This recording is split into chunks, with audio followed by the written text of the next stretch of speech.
Me okay?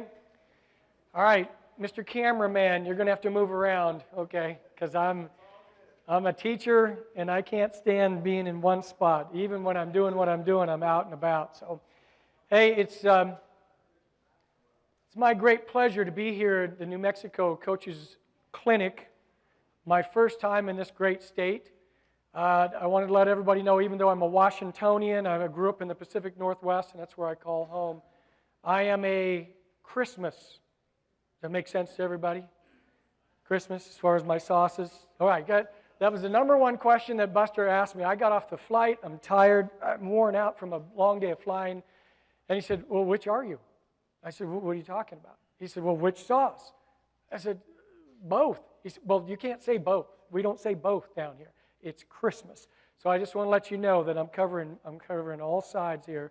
So I'm both, so you know I'll fit in tonight a little bit as we go. Now, if you look at your schedule, social hour comes up after me. I've got a lot of leeway, don't I? Maybe go 2 hours tonight. I don't know. I'm going to keep it short, though, because, you know, there's a lot of things you want to do. The greatest thing about being in this thing is the people that you see. You get to run into old volleyball coaches that you used to go against, or basketball or baseball, softball, football. And the socialization of these things are so important. You know, I had a couple stints as an administrator, an interim administrator in the school district that I'm in right now. And every time we had that first meeting, the superintendent was just ready to, let's get going. Let's get the meeting going. I said, no. Listen to the buzz. Listen to the buzz of the educators getting back together and them getting reacquainted with each other. It's the same thing with you guys of getting back and getting together again and renewing your old friendships and that type of stuff. Last thing before we actually get to there was this coach. I want a big shout out right now and a big round of applause here in a minute for everybody who's made this thing happen. Buster Mabry has been my contact guy, but Rex Henderson and his whole crew, everybody from the sound people, the ladies, were the ladies outstanding taking care of you this morning, getting you checked in. Everybody who's done a great job of putting this thing together.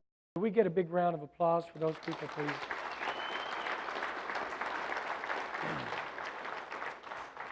Every single one of you know what it feels like to put on a small event at your school. Just, you know, running a game is an event. But to run something that this massive, you know, Coach Gaddis, you were talking about being at an all-sport clinic as well. You know, they're amazing, but think for a moment what goes into this. All the speakers that have been getting gathered here and flights and schedules and food and water and video guys and all that stuff. So these guys have done a great job. I've enjoyed my day, and we'll have another good day tomorrow. I've got one more session, and my speaking partner, Rob Miller, will be here. He's delayed coming into Albuquerque as well, so he'll be here a little bit later tonight. We'll have some proactive coaching material on sale tomorrow, and if you'd like to purchase some of that stuff, it'd be great. All right, so let's get to what we're talking about. 6 motivational concepts for coaching the 21st century athlete.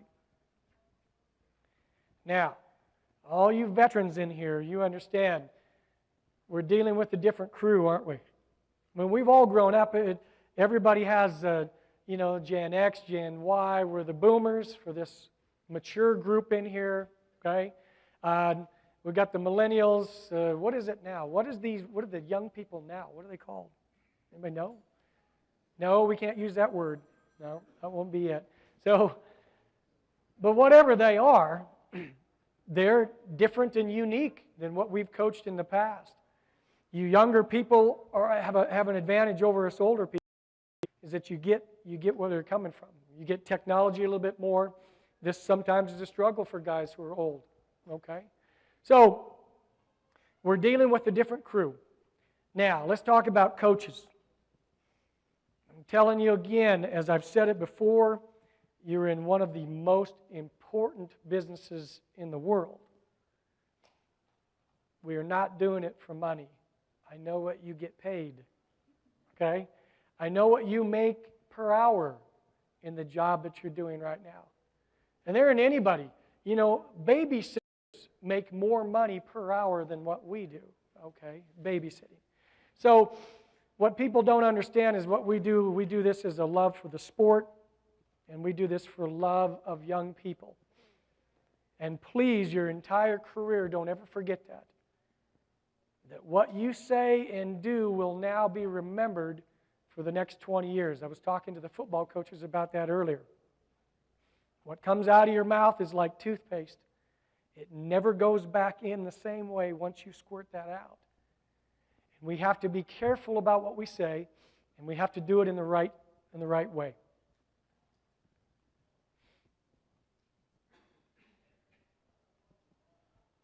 All right. So we have 6 motivational concepts that we're going to talk about today.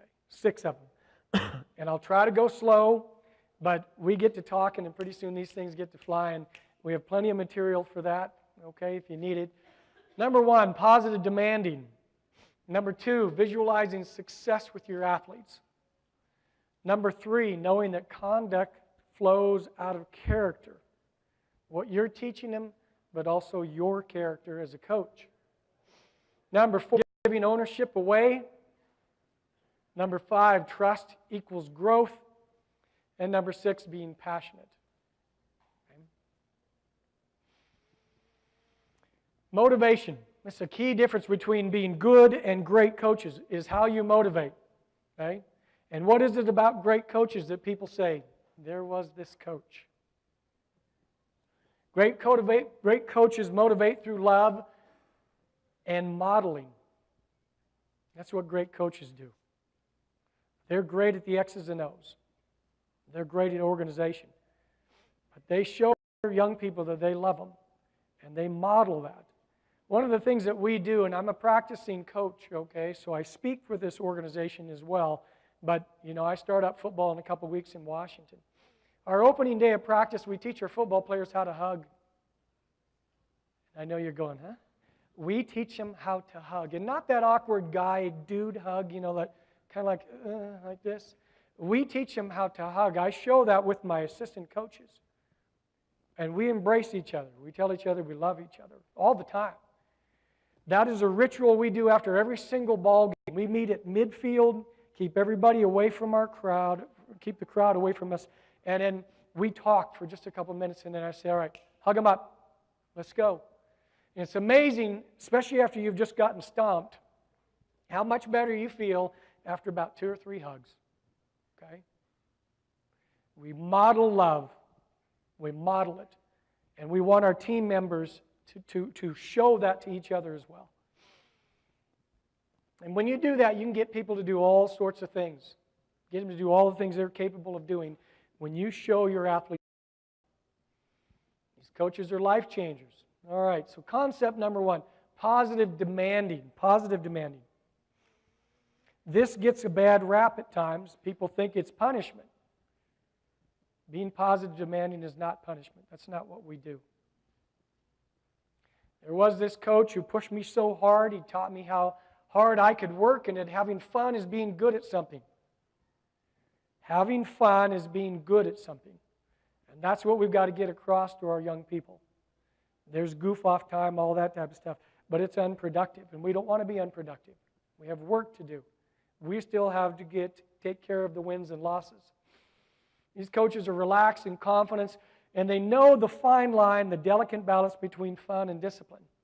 And coaches, you need fun and discipline. They need each other in order for you to have an effective practice and an effective team.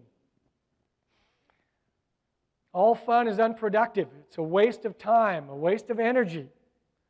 And all discipline, if you do that all the time, basically turns into just forced labor. So we need that balance between having a good time in practice, having a good time at games, having a good time on the road, having a good time at camp, and also, though, knowing how to work hard.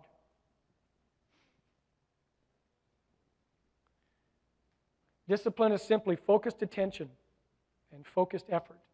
When we talk to our kids about discipline,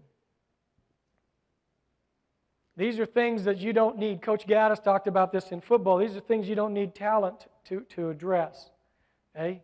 You don't need talent to have focused discipline and focused attention. Anybody can do this. Being demanding of self. Now, this is not only just your athletes, but also you as coaches. Being demanding of self, being energized, your personal responsibilities, your work habits. Give these young people your very best every single time you get on the field, you get on the court, you get on the diamond. No bad days.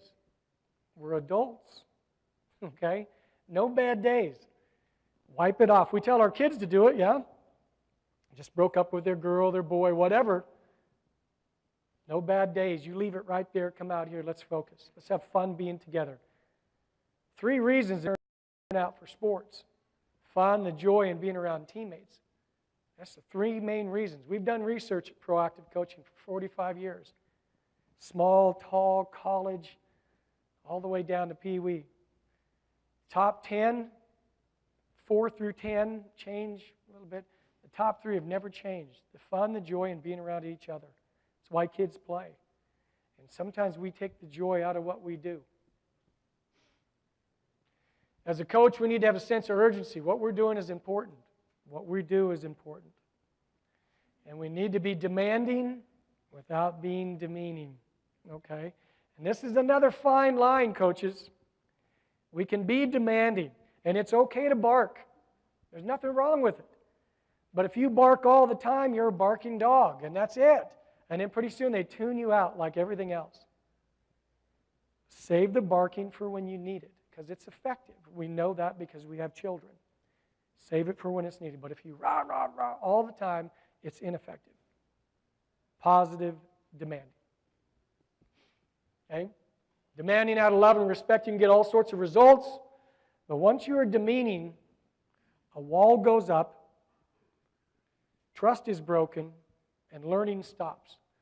The moment that you are demeaning to a young person who's working hard. Now, there's a difference, and I need to let you know this. There's a difference between misbehaving and being a willing learner.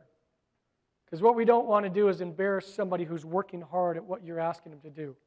They might not have the talent to do it, okay? But don't ever embarrass a willing learner. If they're a discipline problem, deal with the discipline. Keep it separate. But be positive demanding. Be demanding without being demeaning. Don't focus it into the young person. Focus into what they're doing, their actions. Talked a little bit about this earlier in my session with the football coaches. Coaches fall into 2 categories. 2. You're either a confidence builder or you're a confidence cutter.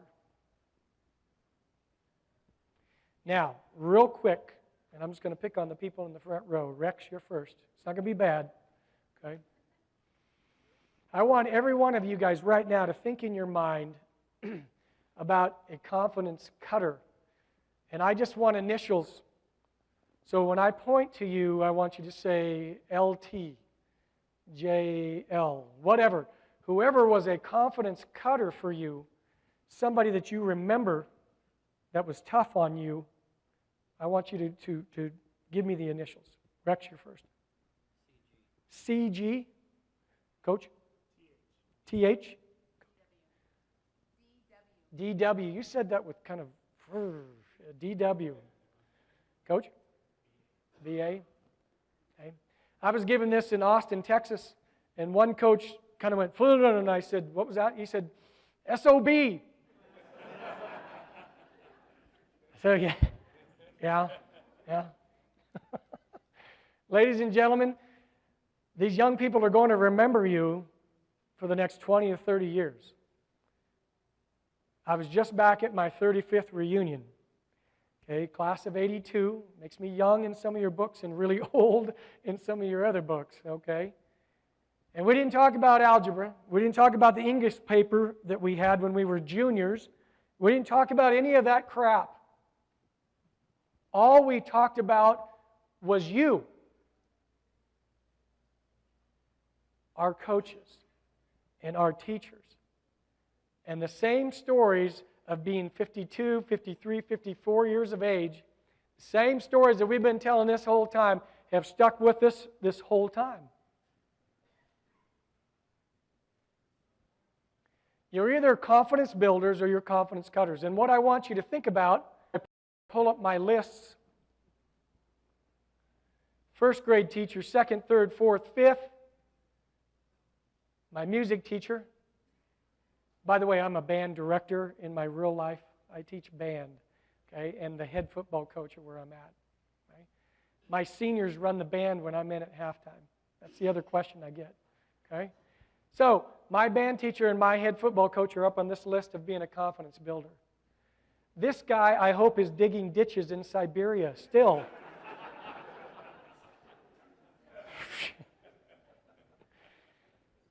None of the guys had anything good to say about DM.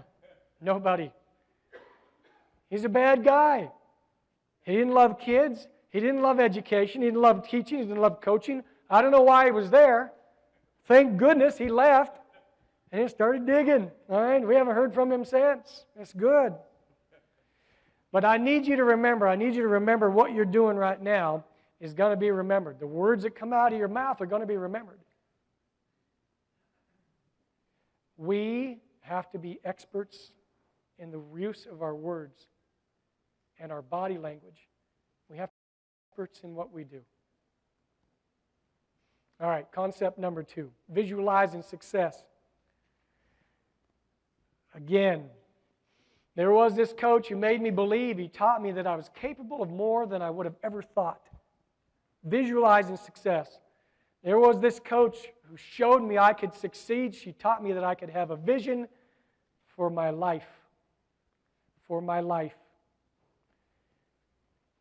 Your sport is merely a vehicle for teaching life lessons. And high school and junior high and all that stuff is just dress rehearsal.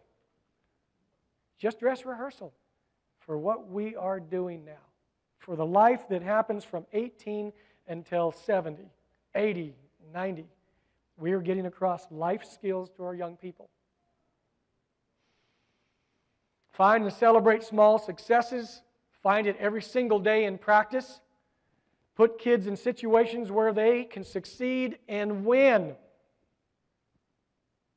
Put them in position so they can win.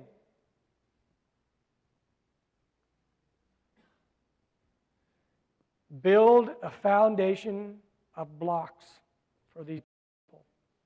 Build a foundation. Small successes. Find victories. Begin with small things instead of being frustrated because you set your bar so doggone high that they can't reach it and you're frustrated with them. Now, knowing what I know about music, when people come to my mid-year concerts or the end-of-year concerts, all they hear is great music. That's all they hear. But they're not there the day that we pass out music, okay? And they're not there in 5th grade band, which is band director hell, okay? It's beginning band, all right?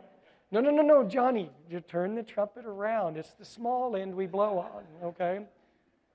People don't see that. They don't see the beginning of what you're doing either. They see the byproduct of all of it. Start small and get bigger. We start with recorders. My parents hate me, okay, because Johnny comes over with that all the time. Go out to the barn. Go practice that in the barn. Go torment the animals out there, okay? We start small and build and build and build and build and build. Ladies and gentlemen, if I told my 5th grade band how they really actually sounded, I would not have a 6th grade band, okay? So, I've got to be very careful about how I say things and how we visualize success. Hey, that was better than it was yesterday. That was better than it was a week ago. Okay? Visualizing success. Small things. And once students see that they can handle small things, their vision expands. And they'll take on bigger tasks. And those people who are willing to take on large tasks were ones that succeeded when you gave them small tasks to begin with. Visualize success. Build a foundation of many small successes.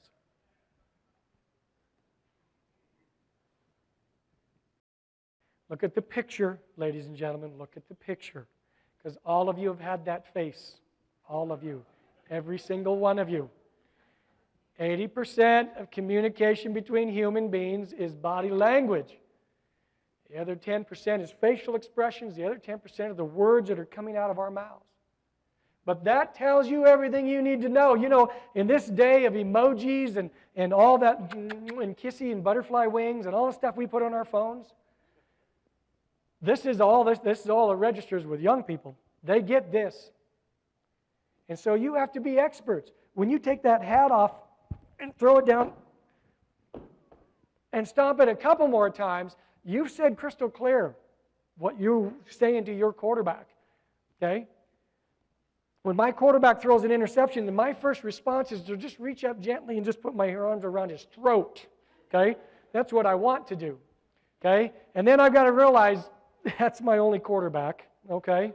And the other kid's a freshman, so my arms go from here to here. All right, son. Tell me what you were looking at. I'd like to know what you're seeing.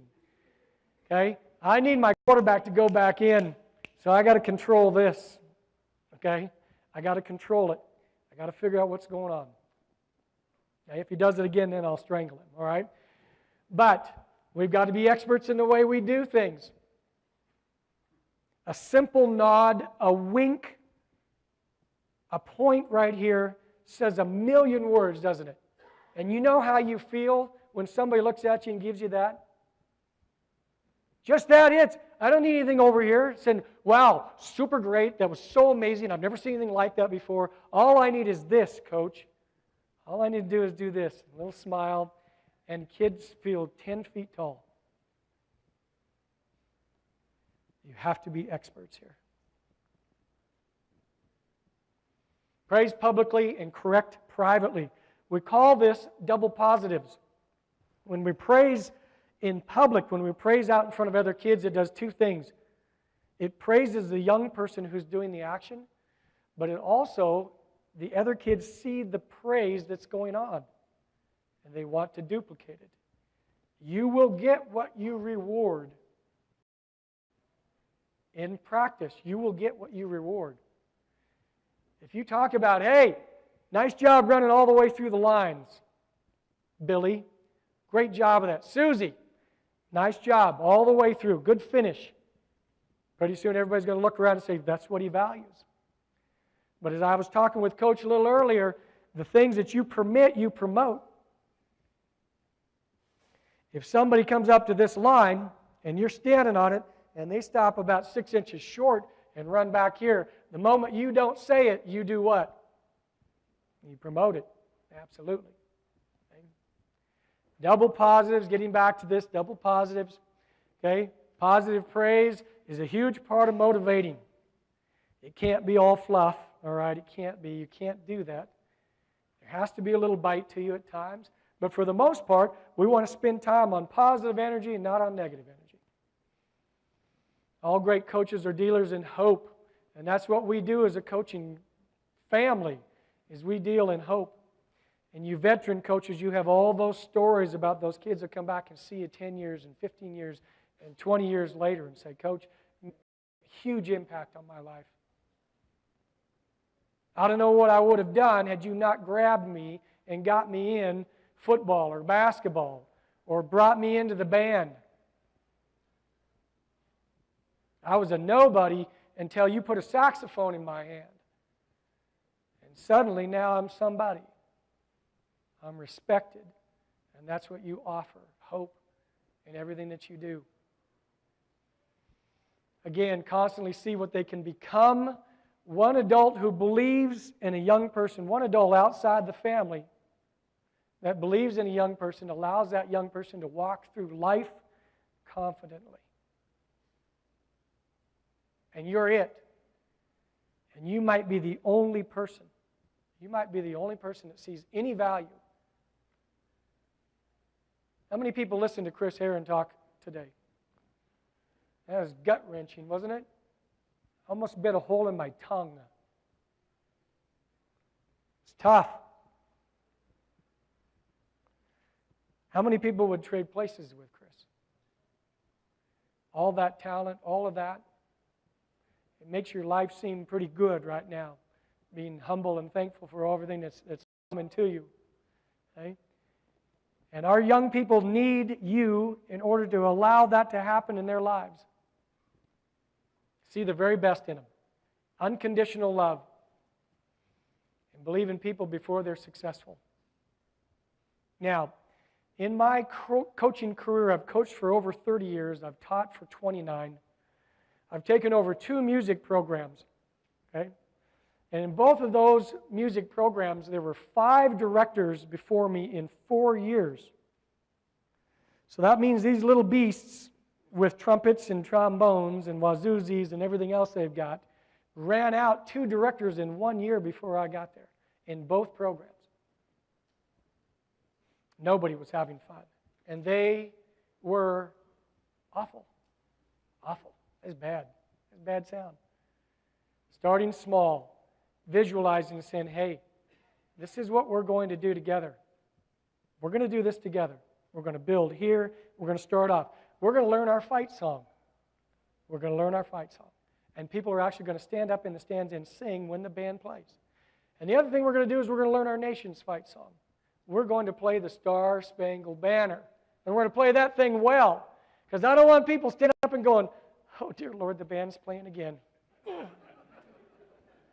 Come on now, be honest with me. How many of you guys have been to a game where you're going, please, dear God, go to the short ending and end the Star-Spangled Banner quickly? Yes, I know.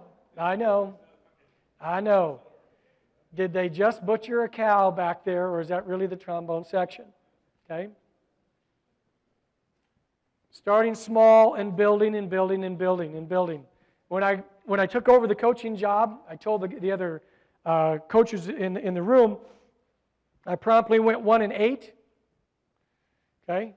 Not even the one was a returner. Okay? All the starters graduated. Everybody left. I had nobody. All right? And so that was where the cupboard was when I took over. But 4 years later, we were in the state title game. And we won that state title.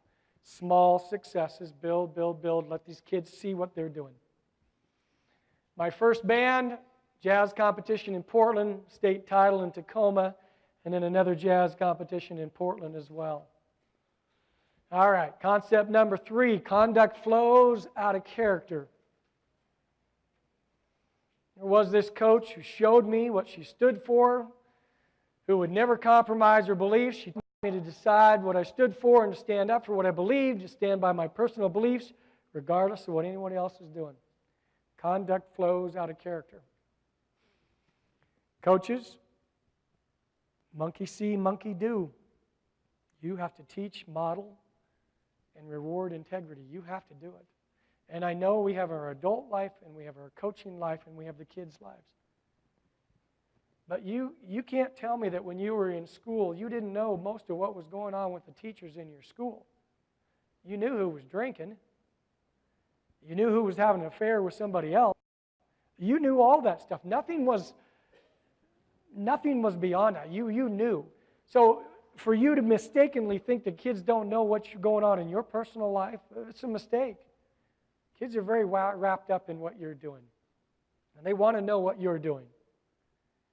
And so therefore, you have to teach and model integrity. And you have to do it all the time.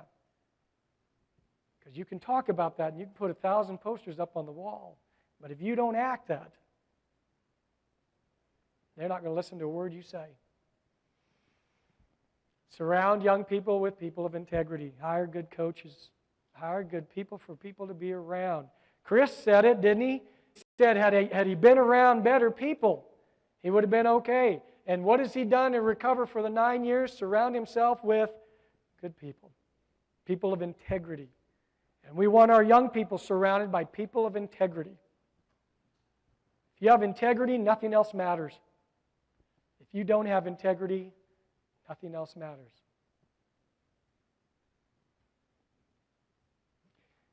What it does is gives you a depth of character, a completeness, a soundness of foundation, keeping your commitments, a purity of intent.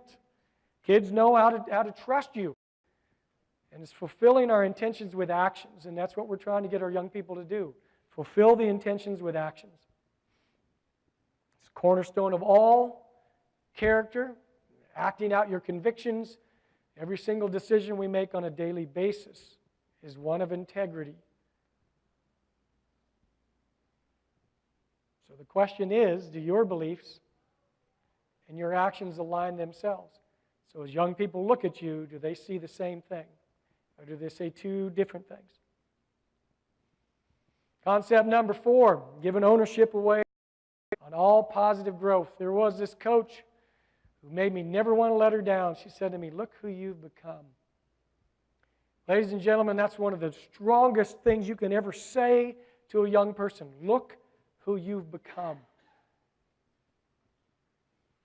Students realize you see them that way and they never want to let you down. You look at this picture. Every one of them are kittens, but inside they're lions. Okay? And they're waiting to get out. And you unlock the key, or you got it right there. Instead of you getting credit for it, give the credit away. I do a radio interview every time we get done with the ball game. I do it before and after. And I'm never, ever afraid to talk about one of my assistant coaches who made a great adjustment during the game. I'm never, ever afraid to talk about my quarterback. Say, hey, that last touchdown, that was all him. I didn't call any plays on it. We're running 2-minute O. He did a great job. He's watching what's going on. Great young person. Turn over the ownership to the change of the students. We know this. Kids can live on a compliment for about a month. Stay a week, a month ahead. Give them every day. Give them a compliment every day. And it's difficult sometimes, coaches. It's difficult. Find the good in every kid. Every kid. Find the good in every kid. Because they need it. And especially those ones, those kids who need love the most probably deserve it the least at times. And I know it's the case in with me and my wife. When I deserve it the least is when I need it the most. And I need her to give me unconditional love. And you need to do that with your students as well. And we know that every negative needs 11 positives to get over. You know the old saying, attaboy, attaboy, attaboy, ah, shoot. And it wipes away everything. And we know we can win 200, 300, 900 games. It's that one bad letter from some parent or one negative criticism that hurts. That's the one that cuts you right in here and lays your guts out. And our young people are the same way. It's that one thing you say. You can tell them 1,000 things are doing well, but that's that one thing that you say. Be positive, be demanding, but give ownership away. Concept number 5. Trust equals growth.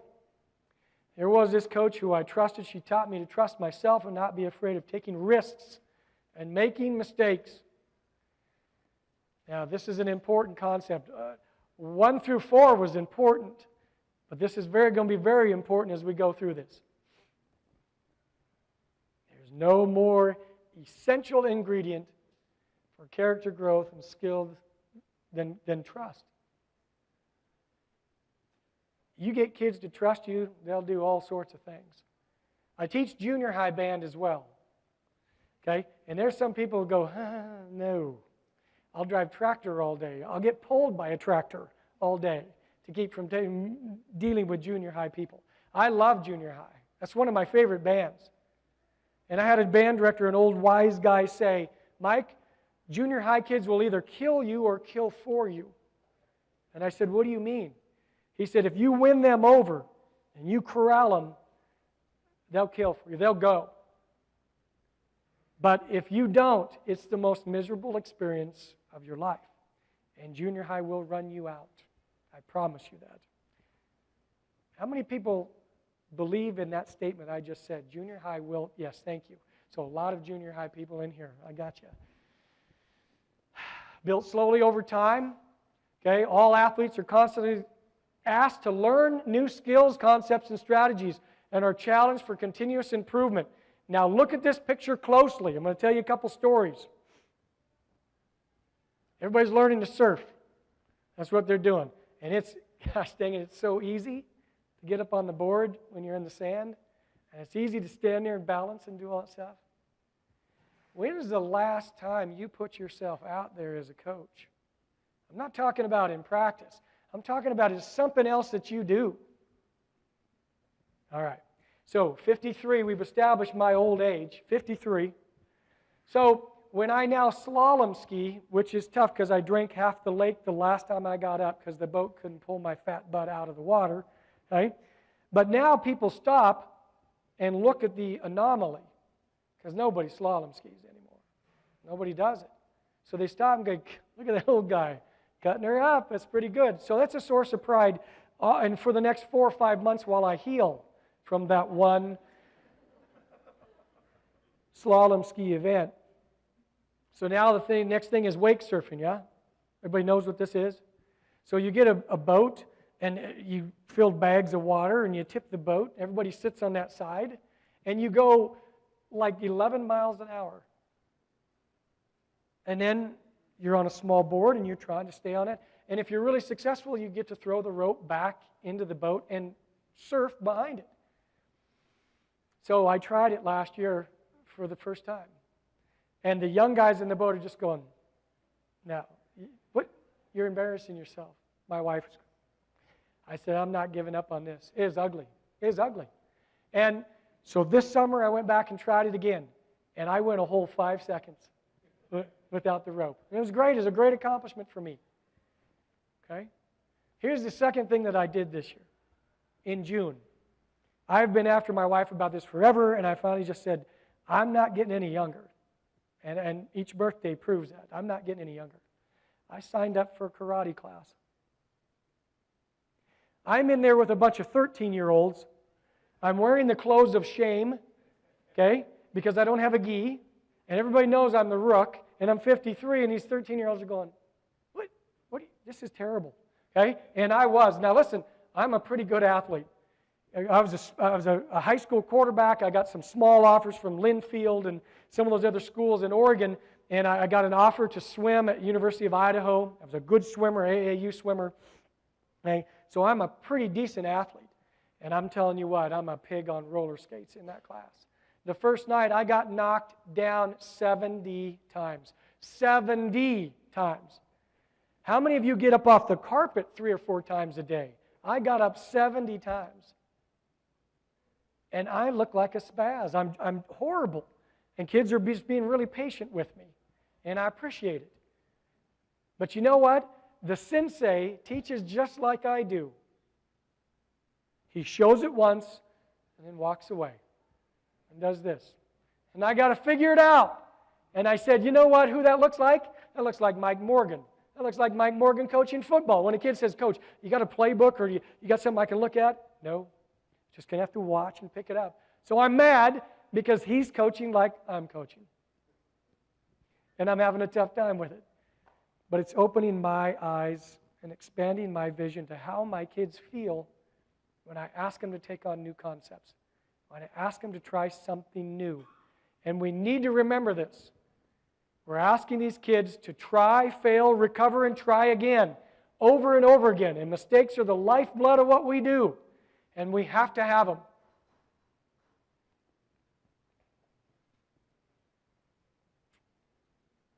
There's lots of opportunities for correction. There's lots of opportunities like this dog getting into the pool. A lot of options for failure as well. And it's not getting it on the first 500th try.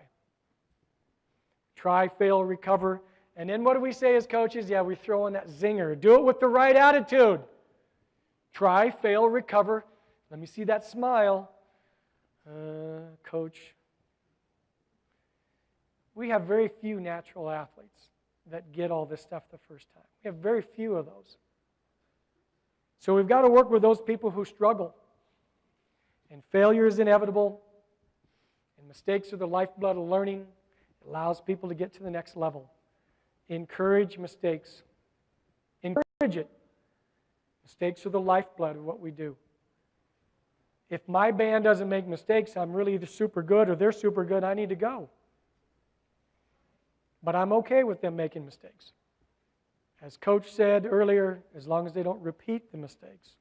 That's what we've got to get across. Make a mistake. Do it 100%. Learn from it and move on. That's what we do, right? Hey, is that hot? Yep, that's hot. Okay. So next time you go, ooh. Right? You learn. We learn. That's how kids learn. Good judgment comes from experience, and experience comes from bad judgment. Right? And all of you adults now, you understand this. This is how you've learned. This is how you've grown up. Good judgment comes from experience, and experience comes from bad judgment. And once you learn what not to do, then you're okay. Then you move on. This is an important statement. To fail in public or private and then recover are essential to the athletic success and require a great deal of self-confidence, which is something that young people don't possess. It doesn't come naturally to them. Okay? So again, to fail in public or private and recover is essential.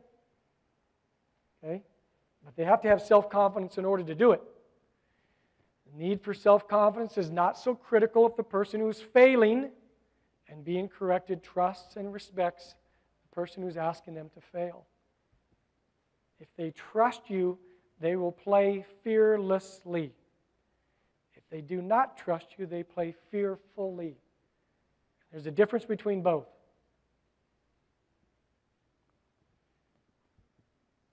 Fear of failure is failure of taking a risk. Is that they're being afraid to take a risk setting. And it kills your athlete's ability to learn and to perform. Fear of failure. And we've got to get that out of them. That's what we do in practice. We work on it. We work on it. Fear of failure. How much failure is your athletes willing to take in front of you? And I know what kind of coach you are when you look and see how fearless kids play out on the field for you. Talk about turning them loose and letting them play fast and doing all that type of stuff. We know if we remove fear, and learning stuff spirals upward. And they listen, try, fail, recover, and perform fearlessly. So once we have trust, once we've shown them that we're not going to yank them, we're going to be okay. Basketball coaches, raise your hands, please. I want to pick you out. I want to go higher. Don't you dare give me a half hand. Don't do that. Okay? All right, tell me, now you half-handed ones, you tell me what's happening when the point guard brings the ball down, is dribbling down the court, doing this, looking back at the bench. What does that mean? They're waiting for you to reach down and go, get in there. Boom. Because that's what we do as basketball coaches. We just go, and you grab the next person on the bench. Get in there. You might be walking to cheerleader. Get in there. Okay? Later, it's a mascot. Get in there. Block out. Get in there. I'm not lying, am I? You basketball coaches are going, yeah, that's pretty much how I do it. I know. I was guilty of that a long time ago as a young coach. One or two, bang, you're out, you're done. We have to give kids an opportunity to get out of that. If they have trust, they perform fearlessly. If they don't have trust, they're fearfully. And let me give you a football analogy right now, okay?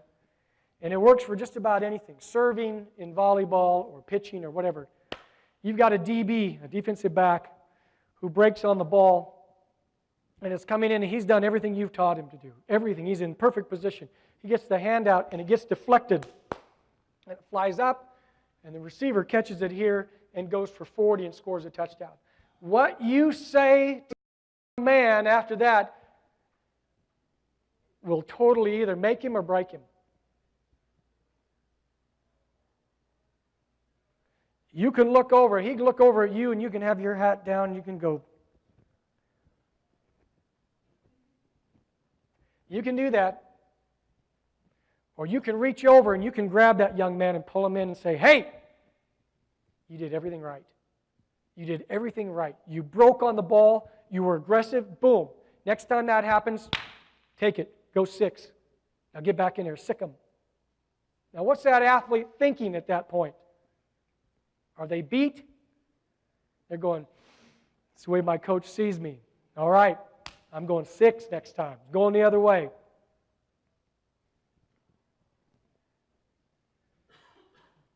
How do you deal with mistakes?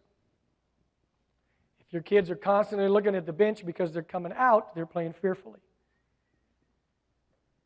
You need to have a recovery ritual. Hey, I have it in band. I'm serious about this. While we're playing in band, if somebody makes a mistake in my class, they'd better be making eye contact with me within the next second. So if the trumpet player misses the F sharp or whatever like that, I know it.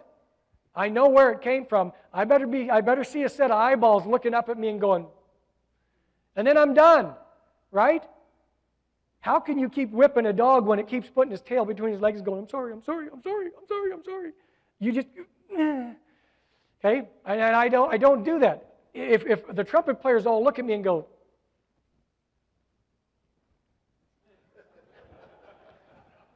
the trombones, Mr. Morgan? No, it wasn't. I don't know what a trumpet sounds like, because that was a bad note, okay? And my bass players, poor bass players, because you can hear a bass through a wall, and I can hear it when I'm out of the room. I'll come back in and go, the bass player going, and then I'm done.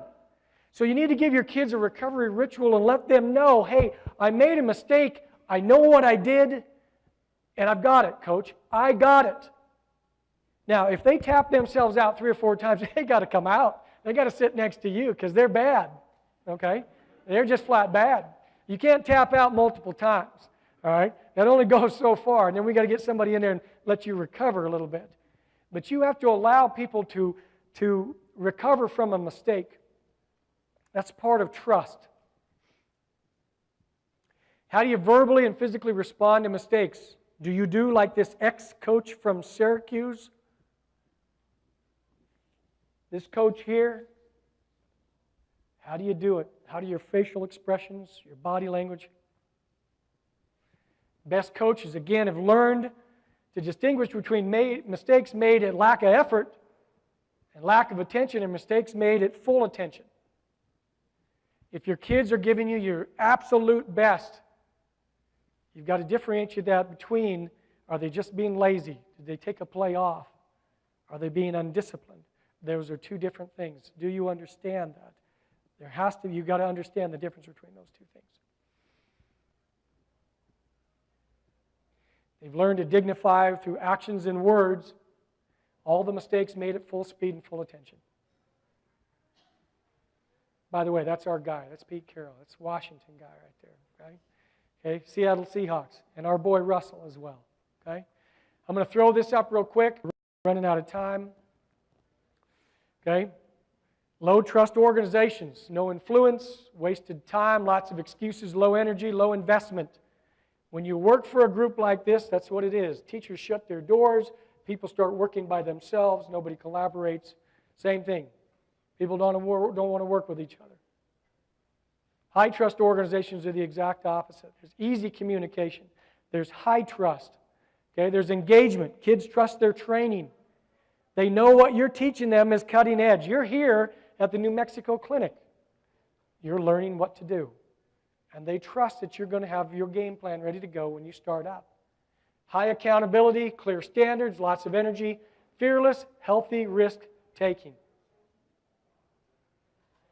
Concept number 6, the last one today, and then we're going to get you off to the social and whatever else that you're going to do. Passion paves the road to achievement. You have to be passionate about what you do. You have to be passionate about what you do. There was this coach who loved what he did. He taught me to find passions in my own life.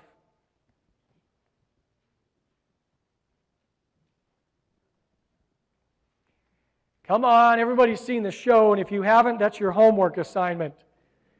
Bueller, thank you. Bueller. How many dead-eyed adults do our kids see on a regular basis? Have to sit through that crap. They don't want it from you. You're their coach. Come out inspired. Come out and inspire them. That's what we do. We're educators. We're instructors. Come out and have some passion in what you do. It provides fuel. It changes you. Okay? Passionate people spread passion. Happy people solve problems. We know that, right? Don't hire unhappy people. Don't marry unhappy people. Don't do that. Don't hire unhappy people. I said that already. Passionate people spread passion. Don't let others who don't have the passion bring you down. Don't let them bring you down. If there's unpassionate people on your staff, get rid of them. Do something different. Bring in somebody that has passion. I hired my older brother, okay, and he was a cross-country guy when he was in high school, so he's 4 years older than I am. And I hired him mostly to pay him back for all the mean things he did when I was a kid, because I wanted to boss him around, and I've enjoyed every single minute of that, okay? And Mom and Dad approve of it, and it's okay. I can pick on my older brother. But what my brother lacked in football knowledge, he was a tremendous human being. Kids loved him. I can teach my brother how to teach a defensive back to defend a pass or do cover 4. I can teach my brother to do that. You're here to learn any of that kind of stuff, X's and O's. But you can't teach people who are not passionate about what they do, who don't have good rapport with kids. It's hard to teach them to be that type of person. Do you understand? Hire passionate people. Passionate leaders love being there. They love the arena. They love practice. They love studying film. They love chalking the field. They love doing it all. And they impact the heart of the team and the school. They model great work habits that they want their students to emulate. And we want our students to emulate what we do. And when coaches lose their passion, and it's burnoutsville is what it is. Work becomes hard. It's a sacrifice. Relationships are no longer important. Your words hit to the heart of individual students. That's what they do. And you can either build confidence and trust, or you can destroy the same thing. You're either a confidence builder or a confidence cutter. Destructive or encouraging words shape the lives of young people, and that's what we do. Passionate coaches change lives. They view coaching as a calling and think beyond subject to real success, and then think beyond that to significance. How will you be remembered? I'll let you read this.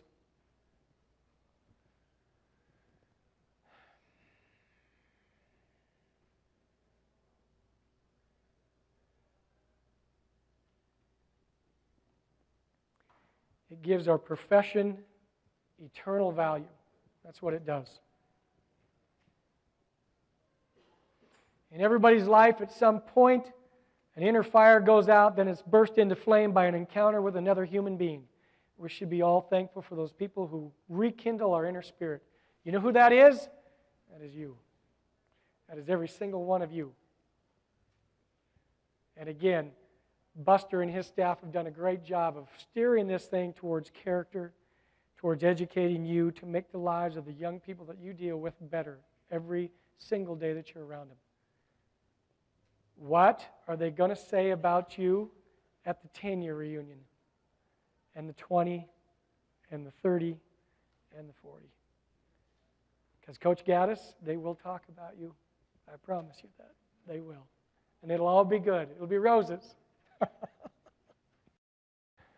6 concepts: positive, demanding, visualizing success, conduct flows out of character, giving ownership away, trust equals growth, and being passionate. Be a life changer. There was this coach. To somebody, that coaches you. Here's just some of the things that we offer at Proactive Coaching. Take a look at our website. It's right up at the top, proactivecoaching.info. My speaking partner has been delayed in flights all day long. Rob Miller in the back. He's got the Michigan State Spartan stuff on because he's a Michigan boy. Don't say bad things about him for that. You'll hurt his feelings. Build him up. Let him go. My bad. I shouldn't have worn this shirt today. Okay? But he and I are going to have some things on sale a little bit tomorrow. I have another session tomorrow. Rob has a couple sessions tomorrow as well. Proactive coaching is all about helping you help young people to be successful. Ladies and gentlemen, I want to thank you for giving up an hour of your time. I want to encourage you to go out to the social, have fun, but keep learning and keep doing great things for our young people. Ladies and gentlemen, thank you so much.